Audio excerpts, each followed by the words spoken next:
देखिए दिखने में कितना मज़ेदार ये लग रहा है और खाने में इतना लजीज ये बना है हलवा कि आप इसे एक बार नहीं, मेरी गारंटी है कि आप इसे बार बार बनाने पर मजबूर हो जाएंगे। फ़ायदे तो आप उठाएंगे ही, लेकिन सेहत के लिए भी बहुत ही फ़ायदेमंद है। ताकत की चाबी अगर इसे कहा जाए ना इस हलवे को, तो बिल्कुल गलत नहीं होगा। ये बहुत ही फ़ायदेमंद है। तो इसे बनाने के लिए सबसे पहले कढ़ाई में घी लेंगे। घी हमने यहाँ पर 3 टेबल स्पून लेना है। अब इसमें हरी इलायची डालेंगे, 4 अदद हरी इलायची, ये मुंह खोल के डालेंगे। थोड़ा सा क्रैकल होने देंगे घी में, और इसे घी में ही आपने बनाना है, ऑयल में नहीं बनाना है। अब इसमें खसखस डाल देंगे पूरी। खसखस को हमने हल्की आंच पर यहाँ पर भूनते जाना है। तो यहाँ पर इसकी अच्छी तरह से भुनाई करनी है। गैस का फ्लेम लेकिन लो रखना है। अगर आप लोगों के ज़्यादा कमेंट्स मुझे मिलेंगे कि आप लोग इसका तरीका देखना चाहते हैं खसखस को धोने का और सुखाने का, तो मैं इंशाल्लाह ताला बहुत जल्द आप लोगों के साथ इसका तरीका शेयर करूँगी। तो इस तरीके से आप खसखस को स्टोर भी कर सकते हैं, और आगे चल के जैसे मौसम सर्दियों का शुरू होने वाला है तो ये बहुत ज़्यादा आपके काम आने वाली है, क्योंकि खसखस हमारे लिए बहुत ज़्यादा फ़ायदेमंद होती है। इसके इस्तेमाल से एक तो पुरसुकून नींद भी आती है। जिन लोगों को नींद नहीं आती है, सही से रात को सो नहीं पाते हैं, तो वो लोग भी इसका इस्तेमाल करें। खसखस का वैसे तो सालन भी बनाया जाता है, जो कि बहुत ही मज़े का बनता है, और स्पेशली सर्दियों के मौसम में तो लाजमी खाना चाहिए। बहुत ताकतवर होता है, क्योंकि खसखस जो है ना ये बहुत ही ज़्यादा हेल्दी होती है। इसमें कैल्शियम भर भर के पाया जाता है, जिसकी वजह से हमें कभी भी कमज़ोरी नहीं होती है हड्डियों की, और ना ही कभी हमें नज़र की कमज़ोरी होती है। नज़र की कमज़ोरी अगर आपको है ना, तो वो भी तेज़ी से इंशाल्लाह ताला इम्प्रूव होगी आपकी इसको खाने से। याददाश्त, इससे कमज़ोर याददाश्त को भी ये तेज़ कर देती है, और बहुत ही ज़्यादा फ़ायदेमंद होती है। दिमागी कमज़ोरी के लिए बहुत ज़्यादा फ़ायदेमंद है। बहुत ज़्यादा हेल्थ बेनिफिट्स होते हैं खसखस के, और जो इसकी तासीर होती है वो गर्म होती है। इसे सर्दियों के मौसम में इस्तेमाल किया जाता है ज़्यादातर, लेकिन आजकल जैसे मौसम दरमियाना सा है, ना बहुत ज़्यादा गर्मी है ना सर्दी है, तो इस मौसम में भी आप इसका इस्तेमाल कर सकते हैं। अब यहाँ पर हम लेंगे खोपरा। जो मैंने साबुत खोपरा लिया था ना, इसे ग्रेटर की मदद से ग्रेट कर लेंगे।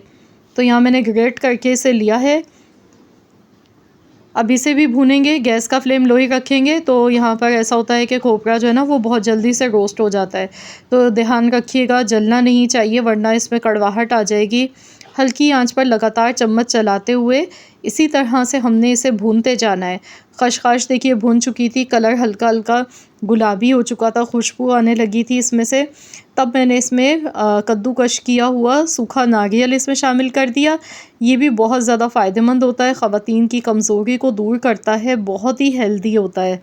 जिन ख़वातीन को कमर में दर्द रहता है बहुत ज़्यादा, उनके लिए भी ये बहुत ज़्यादा फ़ायदेमंद होता है, सारी जिस्मानी कमज़ोरी को दूर कर देता है। अब इसमें हम मिठास के लिए डालेंगे शक्कर। मैंने शक्कर ली है, आप चाहें तो यहाँ पे गुड़ का भी इस्तेमाल कर सकते हैं, मिश्री का इस्तेमाल भी कर सकते हैं, लेकिन आपने इसमें चीनी का इस्तेमाल नहीं करना अगर आप इसे हेल्दी बनाना चाहते हैं। तो बस इसे अच्छी तरह से पहले मिक्स कर लेंगे। अब हम इसमें दूध शामिल करेंगे। तो यहाँ पर देखिए मैंने इसे अच्छी तरह से मिक्स कर लिया है, और अब मैं इसमें दूध का 1 गिलास शामिल कर दूँगी। दूध का भी बहुत ज़्यादा इस्तेमाल मैंने नहीं किया है, सिर्फ़ 1 गिलास दूध के साथ हम इसे बना के तैयार कर लेंगे। तो फ्रेंड्स जल्दी से मुझे कमेंट्स में बताएं कि आप किस जगह से, किस कंट्री से, किस सिटी से मेरी इस वीडियो को वॉच कर रहे हैं। अगर ये वीडियो आपको पसंद आ गई है तो प्लीज़ इस वीडियो को लाइक ज़रूर कीजिएगा और शेयर भी कर दीजिएगा, ताकि दूसरे लोगों का भी भला हो सके। तो यहाँ पर मैंने इसमें दूध शामिल कर दिया। दूध पहले से बॉयल किया हुआ था, इसमें थोड़ी बहुत मलाई भी मौजूद थी। अब मैं इसे पकाऊंगी तकरीबन 20 से 25 मिनट के लिए। आप चाहें तो यहाँ ढक्कन लगा के भी इसे पका सकते हैं। इतनी देर तक पकाएंगे जब तक कि दूध इसमें से खुश्क नहीं हो जाता है, और जो घी है ना वो अलग से सेपरेट नहीं हो जाता है। तो यहाँ पर इसे हम पका लेते हैं 20 से 25 मिनट के लिए, और फिर मैं आपको दिखाऊंगी। गैस का फ्लेम मैंने लो टू मीडियम ही रखा था। तो यहाँ पर देखिए दूध इसमें से खुश्क होने लगा है। ये देखिए हलवा हमारा थोड़ा सा गाढ़ा होने लगा है। अभी इसकी भुनाई मज़ीद हमने करनी है, इसी तरीके से इसे भूनते जाएंगे। तो यहाँ इतना पकाएंगे जब तक कि इसमें से घी अलहदा से ऊपर नज़र नहीं आने लगता। इसकी भुनाई अच्छी तरह से करनी है। तो इस तरीके से आप इस हलवे को एक बार में ही बना के आप इसे 15 से 20 दिन के लिए स्टोर भी कर सकते हैं, फ्रिज में रख सकते हैं बना के, और जब दिल चाहे थोड़ा सा गर्म करें और खा लें। तो बहुत ज़्यादा नहीं आपने खाना है इसे बना के, क्योंकि ये बहुत ताकतवर होता है, बहुत ही ज़्यादा हेल्दी होता है। तो इसका इस्तेमाल जो है ना आपने 1 चम्मच या 2 चम्मच खाने हैं रोज़ाना। तो यहाँ पर पहले इसे अच्छी तरह से भून लेते हैं और फिर मैं आपको दिखाती हूँ। तो यहाँ पर देखिए माशाल्लाह इसकी भुनाई बहुत अच्छी तरह से हो चुकी है, ये देखें। इसी तरीके से आपने भी इसकी भुनाई करनी है। गैस का फ्लेम ऑफ़ कर देंगे। तो चलिए अब इसे डिश आउट कर लेते हैं। माशाल्लाह ये देखिए बहुत ही मज़ेदार ये हलवा बनता है, बिल्कुल मिठाई की तरह से। खाने में इतना लाजवाब, इतना ज़ायकेदार होता है कि आप इसे बच्चों को भी खिलाएंगे ना तो बच्चे आपसे मांग मांग के खाएंगे। बच्चों के लिए, घर में बुज़ुर्गों के लिए, ख़वातीन के लिए, बड़ों के लिए, सबके लिए ये बहुत ही ज़्यादा फ़ायदेमंद है। जिन लोगों को ब्लड प्रेशर हाई रहता है वो लोग इसका इस्तेमाल नहीं करेंगे, बाकी सब खा सकते हैं। जो शुगर के पेशेंट हैं तो वो लोग भी नहीं खाएंगे, क्योंकि इसमें हमने शुगर का इस्तेमाल किया है। या फिर अगर जो शुगर के मरीज़ हैं वो गुड़ का इस्तेमाल कर लें बहुत कम मिकदार में, तो फिर वो इसको खा सकते हैं ईज़िली, क्योंकि खशखाश जो है ना कोलेस्ट्रॉल को भी घटाती है। शुगर वालों के लिए भी बहुत ज़्यादा फ़ायदेमंद होती है। इसके बहुत ही ज़्यादा हेल्थ बेनिफिट्स हैं। देखिए दिखने में कितना मज़ेदार ये लग रहा है और खाने में इतना लजीज़ ये बना है हलवा कि आप इसे एक बार नहीं, मेरी गारंटी है कि आप इसे बार बार बनाने पर मजबूर हो जाएंगे। फ़ायदे तो आप उठाएंगे ही, लेकिन सेहत के लिए भी बहुत ही फ़ायदेमंद है। ताकत की चाबी अगर इसे कहा जाए ना इस हलवे को, तो बिल्कुल गलत नहीं होगा। ये बहुत ही फ़ायदेमंद है। तो आप लोग भी ज़रूर इस रेसिपी को ट्राई कीजिएगा और मुझे अपना फ़ीडबैक ज़रूर दीजिएगा। मुझे कमेंट्स में ज़रूर बताइएगा कि आप सबको कैसी लगी है मेरी आज की ये रेसिपी। कि खशखाश को धोने का और इसे सुखाने का तरीका बताएं, तो मैं बग़ैर धूप के भी आपको बताऊंगी किस तरीके से आप सिर्फ 2 मिनट में खशखाश को धोकर सुखा सकते हैं। पहले चलिए हम इसे धोने का तरीका देख लेते हैं। तो खशखाश हम जब भी ख़रीद के लाते हैं, खशखाश में बहुत ज़्यादा रेत होती है, मिट्टी होती है। अगर इसे अच्छी तरह से वॉश ना किया जाए तो इससे आप जो भी रेसिपी बनाते हैं वो बिल्कुल बर्बाद हो जाती है। तो यहाँ पर सबसे पहले मैंने ली थी 250 ग्राम, यानी कि 1 पाव मेरे पास खशखाश है। इसे पॉपी सीड्स भी हम कहते हैं और ये बहुत ही ज़्यादा फ़ायदेमंद चीज़ है। खशखाश को धोने के लिए सबसे पहले एक हम बर्तन लेंगे गहरा सा, उसमें खशखाश पूरी डालेंगे। अब इसमें पानी डालेंगे। तो सबसे पहले हम इसे भिगो कर रखेंगे। डायरेक्ट हमने ऐसे ही नहीं इसे धो देना है, पहले इसे भिगोना ज़रूरी होता है। जब हम इसे भिगोते हैं 1 से 2 घंटे के लिए, तो खशखाश में जितनी भी मिट्टी रेत होती है वो सब इसमें नीचे बैठ जाती है। अगर आपको ज़्यादा जल्दी है और फ़ौरन से खशखाश को इस्तेमाल करना है तो 2 तरीके होते हैं खशखाश को धोने के। पहला तरीका तो यही है कि नॉर्मल आप पानी में भिगो कर रख दें इसे और आप इंतज़ार करें 2 घंटे का। 2 घंटे के बाद आप इसे वॉश करें। अगर आपको ज़्यादा जल्दी है तो फिर आप इसे गर्म पानी, आप थोड़ा नीम गर्म पानी लें और फिर आप उसे खशखाश में डालें और 10 मिनट के लिए छोड़ दें। उसके बाद फिर आप इसे वॉश कर लें। तो इस तरह आप जल्दी से भी धो सकते हैं खशखाश को, लेकिन यहाँ मेरे पास टाइम था तो इसीलिए मैंने इसे नॉर्मल पानी में भिगो कर रख दिया है 2 घंटे के लिए। तो यहाँ पर खशखाश को भीगते हुए 2 घंटे हो चुके थे। ज़्यादा देर भिगोने की वजह यह है कि जितनी भी खशखाश में रेत है, मिट्टी है, वो सारी इसमें नीचे बैठ जाए।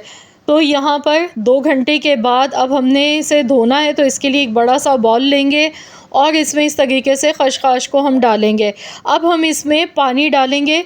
तो यहाँ जो नीचे बैठी रह गई है ना खशखाश, इसमें हम पानी डालते जाएंगे और इस तरीके से हम इसे बॉल में निकालते जाएंगे इसका पानी। ये देखिए इस तरीके से खशखाश को आपने धोना है अच्छी तरह से। लास्ट में देखिए जब हम देखेंगे ना, तो ये देखिए अब आपको ये काली काली से जो ज़रात दिख रहे हैं ना, ये इसमें मिट्टी थी, तो ये सारी इसमें नीचे बैठी रह गई है। तो अब हम इसे फेंक देंगे। इस बॉल को अच्छी तरह से वॉश करेंगे और यही अमल हमने दोबारा से दोहराना है 3 से 4 बार या फिर 2 से 3 बार। इतनी दफ़ा हम इसे धोएंगे जब तक कि इसमें बिल्कुल ये नीचे का जो पानी है ना बिल्कुल साफ़ नहीं इसका निकलता है। जब तक इसकी मिट्टी रेत वगैरह अच्छी तरह से साफ़ नहीं हो जाती है, तब तक हमने इसी तरह से इसे वॉश करना है। टोटल यहाँ पर जो मैंने वॉश किया है, मैंने 3 बार इसे वॉश किया और ये देखिए दूसरी बार में अब आपको दिखा गई हूँ। तो खशखाश में ये देखिए अभी थोड़ी सी रेत थी, ये देखिए नीचे आपको नज़र आ गई होगी। तो मैं बॉल को अच्छी तरह से धो लूँगी एक मरतबा, फिर दोबारा मैं इसी तरीके से खशखाश को फिर से धोऊँगी। तो बस इतनी देर तक हमने इसे धोना है, 3 से 4 बार मुश्किल से धोना होता है। उसमें जितनी भी रेत होती है निकल जाती है। खशखाश जब भी ख़रीदे ना तो लाइट कलर की इस तरह की देख के, वो जो बहुत ज़्यादा डार्क कलर की खशखाश होती है वो कभी भी ना लें, उसमें कड़वाहट होती है। इस तरह की लाइट कलर की फ़्रेश खशखाश का इस्तेमाल करें हमेशा, ये फ़ायदेमंद होती है। तो यहाँ देखिए मैंने इसे अच्छी तरह से वॉश कर लिया। अब इसमें जो पानी निकला वो बिल्कुल साफ़ था।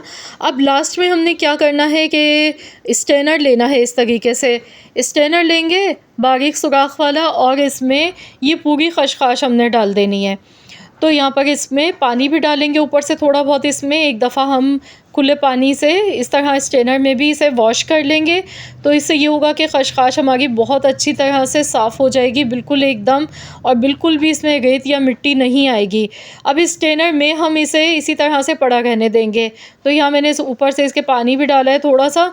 अब मैं इस स्ट्रेनर में इसी तरह से इसे रहने दूंगी ताकि इसमें जितना भी पानी है निकल जाए।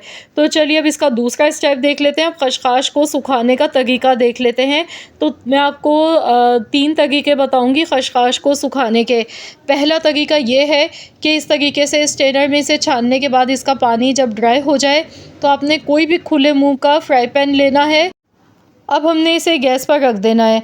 तो यहाँ पर इसे हम पकाएंगे इतनी देर तक जब तक कि खशखाश का जो पानी है ना वो खुश्क नहीं हो जाता है। अभी देखिए एकदम ये चिपकी हुई है, और जब ये अच्छी तरह से सूख जाएगी तो इसका एक एक दाना पहले की तरह बिल्कुल अलग अलग हो जाएगा। तो यहाँ पर इसमें चम्मच लेकिन आपने चलाते रहना है, हाथ नहीं रोकना है, ताकि ये ना हो कि कहीं से खशखाश जल जाए। तो इवनली हमने सब जगह से एक जैसा ही इसे सुखाना है। तो इसमें लगातार हम चम्मच चलाते रहेंगे, और ये प्रोसेस 5 मिनट का है मुश्किल से। खशखाश फ़ौरन से जल्दी सूख जाती है। तो अगर आप भी जल्दी चाहते हैं कि बग़ैर धूप के आप सुखाएं तो ये तरीका है। और इसके अलावा अगर आप इसका दूसरा तरीका चाहते हैं, इस तरीके से आप नहीं चाह रहे हैं, आपके पास टाइम है बहुत ज़्यादा, तो आप इसे धोकर आप इसे किसी भी बड़े बर्तन में, किसी थाल में फैला दें और पंखे के नीचे आप इसे रख दें, या रूम टेम्परेचर पे वैसे भी आप कमरे में रख लें तो 1 दिन लगता है, 1 दिन में ये सूख जाती है। या फिर अगर आपके घर धूप बहुत अच्छी आती है, कोई मसला नहीं है, तो आप इसे धोने के बाद किसी भी खुले मुंह के बर्तन में, किसी बड़े से थाल में या डिश में फैलाकर आप इसे धूप में रख दें तो ये 2 घंटे में सूख जाती है आसानी से। तो यहाँ मैंने आपको 3 तरीके बताएं खशखाश को सुखाने के। जो भी तरीका आपको अच्छा लगे, तीनों तरीके बहुत अच्छे हैं, लेकिन अगर आपको बहुत जल्दी है तो फिर ये वाला तरीका बहुत ज़्यादा अच्छा है कि आप मिनटों में सुखा सकते हैं। तो यहाँ जो खशखाश थी ना, ये मेरे पास बहुत ज़्यादा क्वांटिटी में थी, 250 ग्राम यानी कि 1 पाव। अगर आप थोड़ी सी खशखाश ले गए तो उसे तो 2 मिनट मुश्किल से लगेंगे रोस्ट होने में। तो इस तरीके से देखिए सूख गई है। देखिए दाना इसका अलग अलग हो चुका है, कलर भी देखिए इसका तब्दील हो चुका है। जैसी हमने शुरू में खशखाश ली थी बिल्कुल वैसे ही दिखने में ये लग रही है। ये देखें, इस तरीके से जब ये बिल्कुल खुश्क हो जाएगी तो फिर आपने इसे स्टोर कर लेना है। और मैं आपको स्टोर करने का तरीका भी इसका बताऊंगी। तो यहाँ ये बिल्कुल अच्छी तरह से सूख चुकी है। तो चलिए अब इसे एक डिश में निकाल लेते हैं पहले। अभी तो ये बहुत ज़्यादा गर्म है, अभी फ़ौरन से मत स्टोर कीजिएगा इसे, वरना इसमें नमी आ जाएगी। पहले इसे ठंडा कर लें कम्प्लीटली। जब ये अच्छी तरह से ठंडी हो जाएगी फिर हम इसे स्टोर कर सकते हैं। आप इसे किसी भी ज़िप लॉक बैग में डालकर या एयर टाइट जार में आप इसे डाल के आप इसे फ्रिज में रख लें, या बग़ैर फ्रिज के बाहर भी रख सकते हैं तो भी कोई मसला नहीं है। लेकिन फ्रिज में हम रखते हैं ना तो उससे ये होता है कि खशखाश को हम पूरा साल भर भी रख के इस्तेमाल कर सकते हैं और ये बिल्कुल भी ख़राब नहीं होती है। कल मैंने आप लोगों के साथ खशखाश के हलवे की वीडियो शेयर की थी, जिसमें आप लोगों के बहुत ज़्यादा कमेंट्स थे, बहुत ज़्यादा फरमाइश थी कि खशखाश को धोने और सुखाने का तरीका भी सिखाएं। तो इसीलिए आज की ये वीडियो आप लोगों के साथ शेयर की है आपकी बेहद फरमाइश पर। तो इस तरीके से आप खशखाश को धोकर और आप इसे कई महीनों के लिए स्टोर कर सकते हैं। आगे जैसे सर्दियों का मौसम शुरू होने वाला है, सर्दियों के मौसम में खशखाश का इस्तेमाल बहुत ज़्यादा किया जाता है। इसका हलवा बनाया जाता है, इसका सालन भी बनाया जाता है, और भी इसे मुख्तलिफ़ रेसिपीज़ में इस्तेमाल किया जाता है।